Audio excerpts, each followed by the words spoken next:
The first story begins like so many others. A seller posts an item online, waits for interested buyers, and arranges to meet one who seems genuinely enthusiastic. It was a late autumn evening, and Alex, an avid gadget enthusiast, had listed his old laptop for sale on a popular marketplace app. After several days of back and forth messaging, he connected with a buyer named David, who claimed to need a laptop urgently for his college studies. David's messages were friendly and articulate, and he seemed knowledgeable about computers. The two agreed to meet in a public park not far from Alex's apartment. It was a well-lit area, with a nearby coffee shop and regular foot traffic. Alex thought it was a safe choice.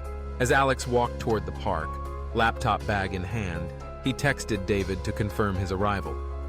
David replied quickly, saying he was already waiting by a bench near the entrance.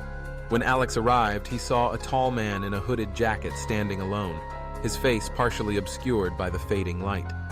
The man approached, greeted Alex, and asked to inspect the laptop. Alex handed over the device, and as David turned it over in his hands, he began asking technical questions: RAM, processor speed, battery life. Alex answered, sensing that David was knowledgeable. But as the conversation progressed, Alex noticed something unsettling. David's gaze was intense, almost predatory, and his questions grew more intrusive, veering into Alex's personal life. Where did he live?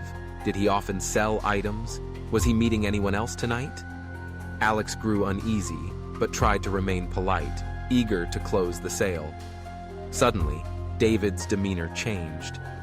He stopped asking about the laptop and instead pressed Alex about his apartment location.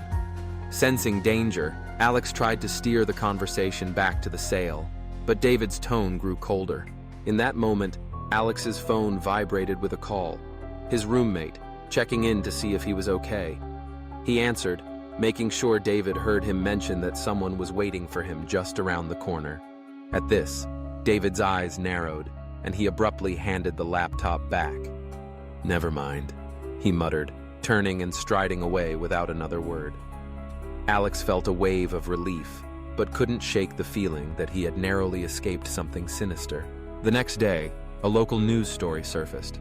A man matching David's description had been arrested in connection with a string of attacks on people selling electronics through online marketplace apps. He had never intended to buy anything.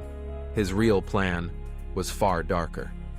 Alex's cautiousness and quick thinking had spared him from becoming another victim, but the encounter haunted him for weeks. He realized how easily a routine transaction could turn into a brush with danger, and from that day forward, he vowed never to meet buyers alone, always insisting on public places, bringing a friend, and letting someone know his whereabouts. The second story begins with a seller who seemed, at first glance, like any other. Sarah was searching for a used bicycle for her weekend rides and stumbled upon a listing offering a barely used mountain bike at a bargain price. The seller, a man named Rob, responded to her inquiry almost immediately, his messages polite and helpful. When Sarah asked to meet at a nearby shopping mall, Rob hesitated, suggesting instead a quiet trailhead on the outskirts of town. "It's closer to my house," he explained, "and you can test the bike on the trail." Sarah felt a flicker of unease. The location was isolated, far from busy streets or security cameras. She suggested a popular coffee shop instead, but Rob insisted that the trailhead was the best place, and even offered to pick her up from her apartment. Alarm bells rang in Sarah's mind. She politely declined the ride and asked for the address. Rob sent directions, deep into the woods, where cell service was unreliable and few people ventured after dark. Trusting her instincts, Sarah decided to investigate further. She searched Rob's profile and discovered it was newly made, with no reviews or history of past sales.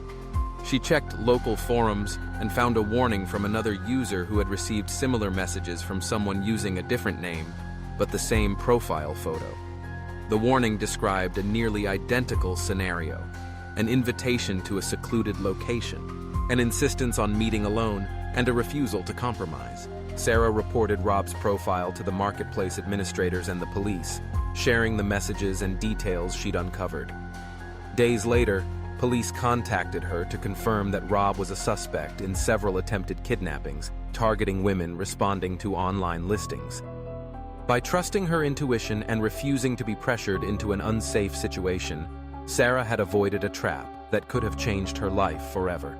Her experience serves as a powerful reminder. When buying or selling online, always prioritize your safety.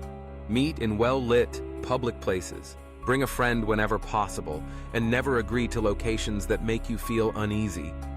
A good deal is never worth risking your well-being, and the most persuasive sellers can have hidden motives. The third story unfolds in a way that seems harmless at first. A routine purchase, a simple transaction, and a surprising revelation. Michael was a collector of vintage memorabilia, always on the hunt for unique items to add to his shelves. One evening, he came across a listing for an old pocket watch, beautifully engraved, with a history dating back to the early 1900s. The seller, a woman named Lisa, claimed the watch belonged to her grandfather and was selling it to cover medical expenses. The transaction was smooth. Michael paid via the Marketplace app, and Lisa shipped the watch promptly. When it arrived, Michael was delighted. He admired the craftsmanship, the intricate details, and the aged patina that gave it character. But as he examined the watch closely, he noticed something odd: a faint reddish stain beneath the glass cover, and a series of initials engraved on the back, letters that didn't match the seller's family name. Curiosity piqued, Michael began researching the watch's origins. He posted photos on collector forums, asking for insights. An experienced member recognized the initials as belonging to a man who had been the subject of a famous unsolved murder decades earlier.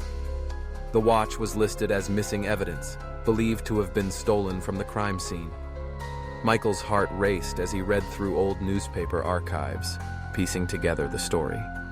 The victim had been found in his study, the watch missing from his wrist, a detail that had eluded investigators for years. Michael contacted the authorities, sharing his findings and the details of his purchase. Detectives confirmed that the watch was, in fact, the missing evidence from the cold case. Lisa, the seller, was questioned and revealed that she had inherited a box of antiques from a distant relative, never realizing the connection to the crime. The watch was returned to the police, and Michael's discovery reignited interest in the decades-old mystery.